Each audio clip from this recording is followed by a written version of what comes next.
On to a special feature tonight, and suicide rates in the country have increased dramatically over the past few years. Rarely does a day go by without hearing of a case of death by suicide. According to police data, more than 500 people in the country took their lives in the first 6 months of 2021, more than the number in all of 2020. And it's often the culmination of a number of factors that present the person with a one-way-fits-all solution that death is the only and best way out. Rose Wangui spoke to 3 people who all attempted to take their own lives. And here they talk about what they were feeling when they believed there was no way out, how depression grabbed them and wouldn't let go. They also reflect on what's happened since, how they cope, and most importantly, how they're doing better.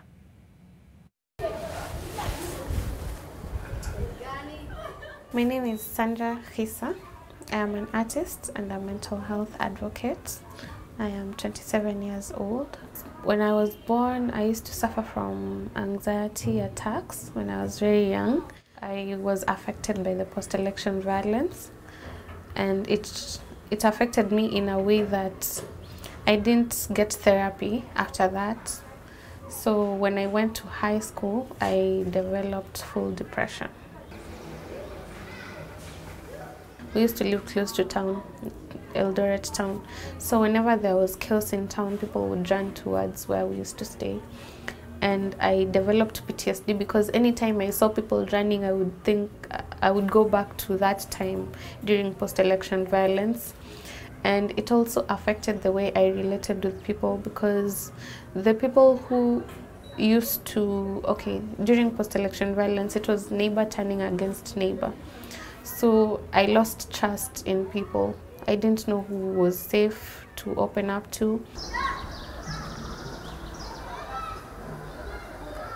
But when I got into depression, people thought maybe I was being a snob. Others thought I was just seeking attention when I said I was not feeling okay. Because when they looked at me physically, I looked like I was okay. In high school, at a point, I attempted to take my own life. And nobody even knew about it. I didn't tell anyone. It was not successful. I decided to just go on with my life and focus on living one day at a time. I remember when I joined campus, there's this group of friends who we used to hang out with, share experiences, study together, and none of them knew that I was going through depression. And I started withdrawing and isolating myself from them, but one of them noticed, and I'm glad that she used to check up on me almost every week. And now I was planning how I would do it. And then that day, she didn't even call me to tell me that she was coming. She just showed up. And that is what saved my life, because if she had not, I most likely would have gone through with it. So after I got therapy, I was okay for a while. But I didn't really know how to cope. I didn't have healthy coping mechanisms. And at some point, I started relapsing. I decided to learn more about mental health, like really get deep into it. And I learned that there are ways that I can cope, healthy coping mechanisms like journaling, taking walks, working out. It was very hard for me to get treatment. What about someone else who has no information about mental health? And that's when I decided to open up a Facebook page where I would just post information on mental health to try and educate people. But it was also to sort of help me in my healing journey.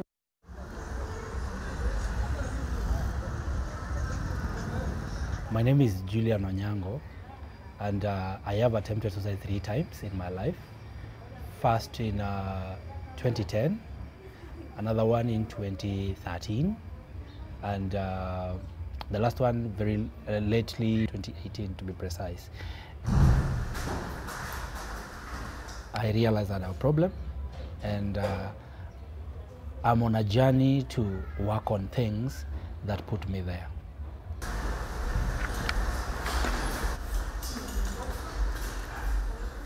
I have packaged gym to be my self-care. When I go there, I'm not going there to build my body. I'm also going there to build my mental fortitude. I'm going there to lose habits that I think are not good for me, harmful for me.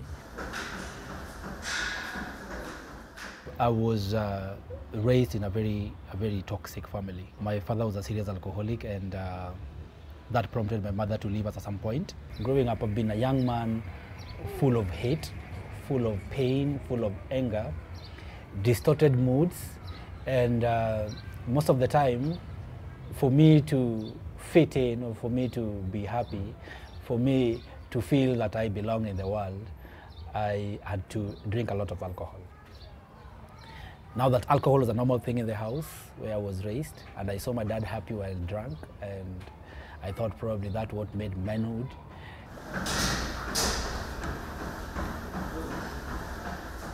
I've drank alcohol for 17.5 years, and that is what people saw. I lost my network that brought income in my house. I sold off everything in my house to get the next high.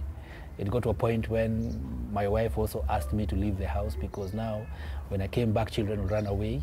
It got to a point where my neighbors called me Chokora. These same neighbors that are living here called me Chokora, called my children, you know, Totowa Chokora, and my children got very difficult moments to, you know, interact with the kids in the house.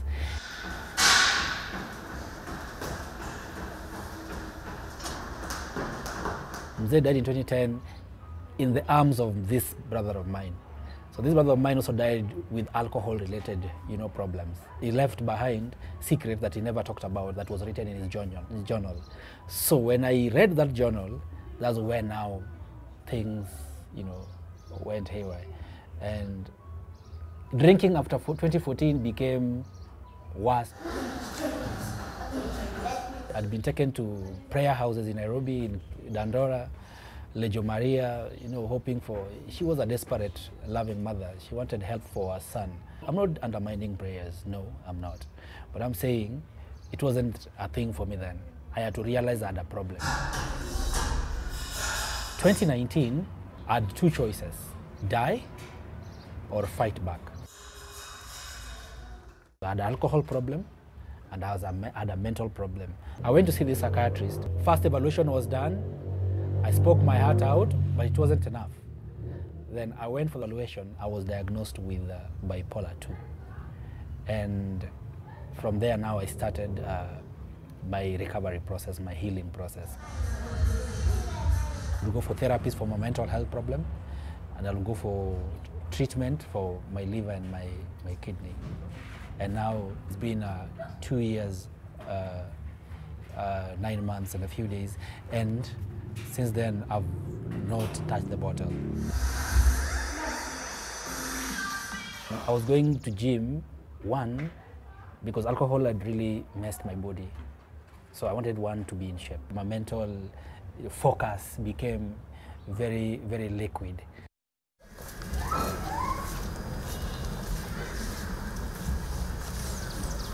My name's Waweru Mudhumbi. I'm a mental health champion. Throughout the journey of about 15 years, I've had 3 suicide attempts. I became kind of alone during my high school period, because I used to take myself to school, go back home alone. Visiting days, when they come, I was never visited by them. And that thing really made me feel some sort of rejection. Some of my friends that we were in the group together kind of saw I was a bit sad, and for them I think they were high on alcohol. That was the day when I was first introduced into alcohol. The alcoholism went through my high school year. When I finished Form 4, it became worse. I was so hooked into it, and I just wanted to feel high, so I didn't mind whatever I'm taking. I also introduced myself into marijuana, some other tobaccos like Kuber. I'll say I was dysfunctional because of the alcoholism. That is when I first thought of taking my own life. I thought about the baby and now the lady that I was going to leave behind. And I just said, since I'm determined I want to take my own life, I cannot leave them to suffer. In 2011, my mom became sick. Unfortunately, she passed away. It really brought me down. To an extent, I started missing out on work, you know, going sometime late and drunk. I remember one morning I went and I was just dismissed like that. I became emotional. I just texted my brothers and I told them, I'm just done with this life. I tried to take my life again at that time, but again it failed. And my journey of recovery started in 2016. And I was just recently re-diagnosed with a major clinical depression and anxiety again. So I'm still on medication on the same, and also going for sessions for therapy and everything. I connect a lot with people when I share my story. And again, it really made me feel easy. Whenever I share the story, it was so therapeutic for me. When I got help, I realized that there was so much to life. I came to learn about basic needs, basic rights. They were running an anti-stigma campaign, and I am a volunteer for them. We usually go to different places like malls, with offices like Chiefs Camp, police stations. We have an initiative called Speak Up. Speak Up is to encourage people to speak up about mental health problems. We want to make mental health a normal topic to talk about. The way we can talk about cancer, we can talk about headaches, we can talk about stomach aches. That perception of when you mention mental health, someone directly goes to mwendo wazimu, we want to change that narrative. Because mental health is as important as your physical health. When people are thinking of taking their life, it's not about dying. To them, it's ending this unbearable psychological pain. We normally don't take any suicidal threat for granted. We don't take it as a joke. We don't take it as somebody seeking for attention. That is someone you need to be very close to. That is someone who needs to be monitored. But again, as you asked, what kind of help do we offer to these people? Sometimes prayers, taking them for exorcism, taking them to traditional healers. At that point, it is good, yes, to go for prayers, but at that time, that is not what will help them. Once in a while, bring out that issue of, I think we can go and see a mental health practitioner and offer to go with them. As much as women suffer depression more than men around the world or across the world, but more men, commit suicide. Choose suicide as the way out as compared to men, to female. Masculinity is a good thing, but the way it is brought in the African culture is brought in such a way that men are not allowed to talk about their problems. If you talk about your problem, then you are weak. If you cry, you are weak. I've been offered platforms so that I can share my experiences. We are trying to build physical and mental fortitude through the gyms, and this is geared towards encouraging men to have conversations with other men in their safe spaces. The spaces they feel they are free and no one will judge them.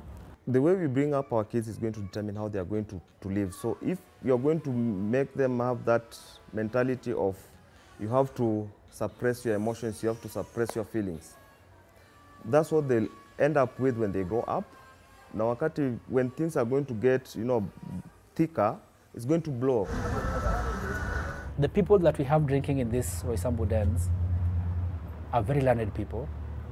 They come from very good families, but you ask yourself, why?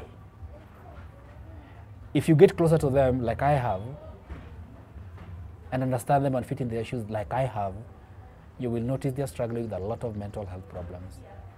But no one is willing to see that. That is the stigma we are talking about. The stigma that will hinder someone who has a simple symptom not to seek a facility. There's a law that says if you attempt to take your own life and you survive and you're reported, you're liable to 3 years in prison. Which is, I think it's very absurd. You can't just jail someone who needs help, it's inhuman.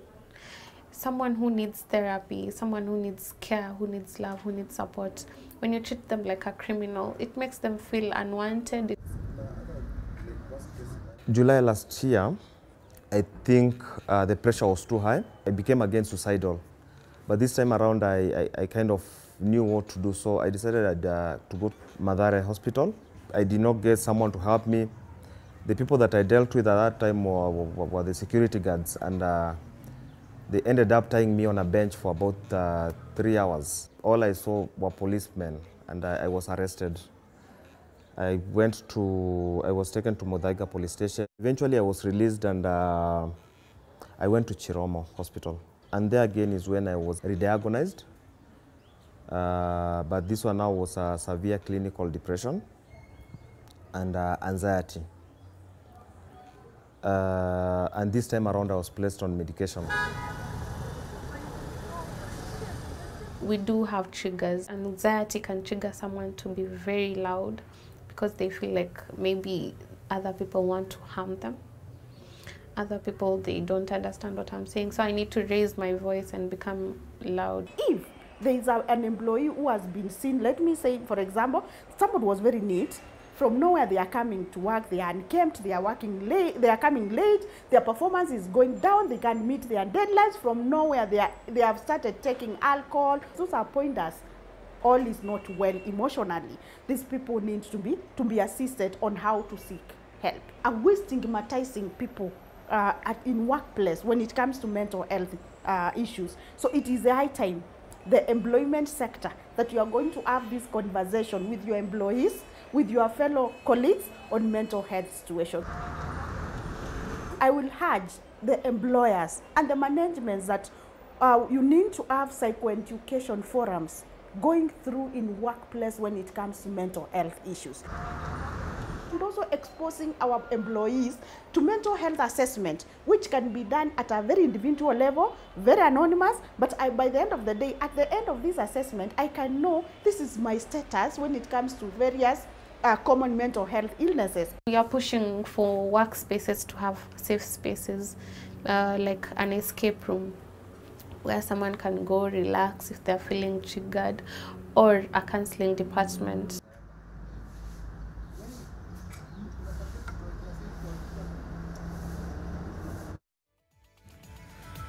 If you're grappling with suicidal thoughts, there is help, and several hotlines have been made available. And I'll just go through a few. Befrienders, you can reach them on 0722 178 177.